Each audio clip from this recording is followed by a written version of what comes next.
Hey guys, അപ്പോൾ ട്രിപ്പിൻ്റെ day 5 എല്ലാവർക്കും സ്വാഗതം ഉണ്ട് കേട്ടോ. നമ്മൾ തലേന്ന് റീൽസ് എടുക്കലും ഒക്കെ കഴിഞ്ഞിട്ട് കിടക്കുമ്പോൾ ഒരു നേരമായിട്ടുണ്ടായിരുന്നു. അതുകൊണ്ട് തന്നെ തണവിൽ നേരത്തെ എണീക്കൽ ഭയങ്കര ടാസ്ക് പരിപാടിയായിരുന്നു കേട്ടോ. പക്ഷേ ഇഷ്ടമുള്ള സ്ഥലത്തേക്ക് ആയതുകൊണ്ട് എല്ലാവരും ഭയങ്കര ഓണായിരുന്നു ഗൈസ്. കണ്ടില്ലേ, നേരം വെളുത്തിട്ട് കൂടിയില്ല കേട്ടോ. നമ്മൾ ഇനി എവിടേക്ക് പോകണമെന്ന് ഞാൻ പ്രത്യേകിച്ച് പറയണ്ടല്ലോ. ഈ കോസ്റ്റ്യൂം കണ്ടപ്പോൾ തന്നെ കുറേ പേർക്ക് മനസ്സിലായിട്ടുണ്ടാവും നമ്മൾ താജ്മഹലിലോട്ടാണ് ഗൈസ് പോകുന്നത്. പെൺകുട്ടികളെല്ലാവരും നല്ല ഭംഗിയിൽ ചുരിദാറൊക്കെ ഇട്ട് വന്നിട്ടുണ്ടായിരുന്നു. അപ്പോൾ ഈ ആമ്പിള്ളേർ എന്താ ഇങ്ങനെയൊന്നും വരാത്തേന്ന് ചോദിച്ചിട്ടുള്ള മറുപടിയാണ് ആ ചക്കനയ്ക്ക് ഇപ്പോൾ തന്നത്. ഞങ്ങൾ അത്ര നേരത്തെ അവിടെ നിന്ന് ഇറങ്ങിയിട്ട് പോലും അവിടെ എത്തുമ്പോഴേക്കും ഏകദേശം നല്ല വെളിച്ചായി തുടങ്ങിയിട്ടുണ്ട്. അവിടെ ചെക്കിങ്ങും സെക്യൂരിറ്റി ഭയങ്കര മസ്റ്റാണ്. അപ്പോൾ ആധാർ കാർഡ് രണ്ട് അകത്തൊന്നും കയറാൻ പറ്റില്ല. എന്തിനാ എൻ്റെ സെൽഫി സ്റ്റിക്ക് വരെ ഒരു കാരണമില്ലാണ്ട് അവർ മേടിച്ചു വെച്ചു. പിന്നെ ഈ വാള് ഫുള്ളും നമ്മുടെ താജ്മഹലിൻ്റെ ഓരോ ഇയറിലത്തെ ഫോട്ടോസാണ് കേട്ടോ. അപ്പോൾ നമ്മൾ എൻട്രൻസ് കിടന്ന് അകത്തോട്ട് കിടന്നപ്പോൾ ഒരുപാട് പിള്ളേർ ഉണ്ടായിരുന്നു. നമ്മുടെ കോളേജൊന്നും അല്ലാണ്ട് കുറേ ആൾക്കാരൊക്കെ ഉണ്ടായിരുന്നു. നമ്മുടെ ഗൈഡ് ആണെങ്കിൽ വലിയ ചരിത്രം പറയുന്നത് ഷാജഹാനും മുംതാസിനും അറിയാത്ത ആരെങ്കിലും ഉണ്ട്. പിന്നെ നമ്മൾ മെയിൻ എൻട്രൻസ് കിടന്ന് അകത്തോട്ട് പോവാണ് കേട്ടോ. ആ ഒരു വൈബ് ഉണ്ടല്ലോ, അത് വേറൊരു ലെവൽ തന്നെയാണ്. ശരിക്കും അത് എക്സ്പീരിയൻസ് ചെയ്യണം. ലൈറ്റായുള്ള മഞ്ഞും തണവും അതിനൊപ്പം ചെറിയൊരു കാറ്റും, അത് വേറൊരു ഫീൽ നമുക്ക് അവിടെ തരുന്നുണ്ടായിരുന്നു. ഫൈനലി ഞാൻ അങ്ങനെ താജ്മഹൽ എത്തിയിരിക്കുകയാണ് ഗൈസ്. നമ്മൾ ഡൽഹിയിൽ ടൂർ എന്ന് പറഞ്ഞപ്പോൾ തന്നെ ആദ്യം മനസ്സിൽ വന്നൊരു സ്ഥലമാണ്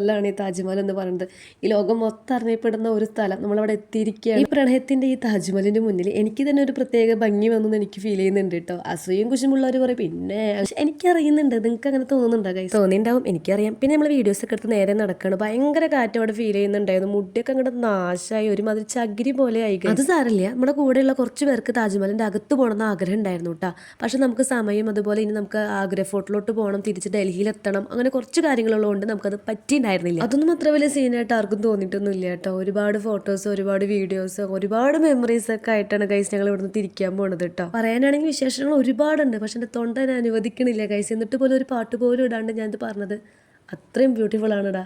ഈ ലൈഫിൽ ഒരിക്കലെങ്കിലും നമ്മളത് എൻജോയ് ചെയ്യണം, ഒരിക്കലെങ്കിലും ഇത് മസ്റ്റ് വാച്ചാണ് ഗൈസ്. അവിടെ നിന്ന് ഇറങ്ങി ഞങ്ങൾ നേരെ പോയത് നമ്മുടെ റൂമിലോട്ട് തന്നെയായിരുന്നു കേട്ടോ. നമ്മൾ രാവിലെ വീഡിയോസ് ഒന്നും എടുക്കാത്തതുകൊണ്ട് ജസ്റ്റ് വീഡിയോസൊക്കെ എടുത്ത് ഫുഡ് കഴിച്ചിട്ട് നമ്മൾ ഇനി അടുത്ത സ്ഥലത്തിലോട്ട് പോവുകയാണ്. അത് പാർട്ട് 2 ആയിട്ട് ഞാൻ ഇടാം കേട്ടോ. അപ്പോൾ അത്രേ ഉള്ളൂ. Love you and by.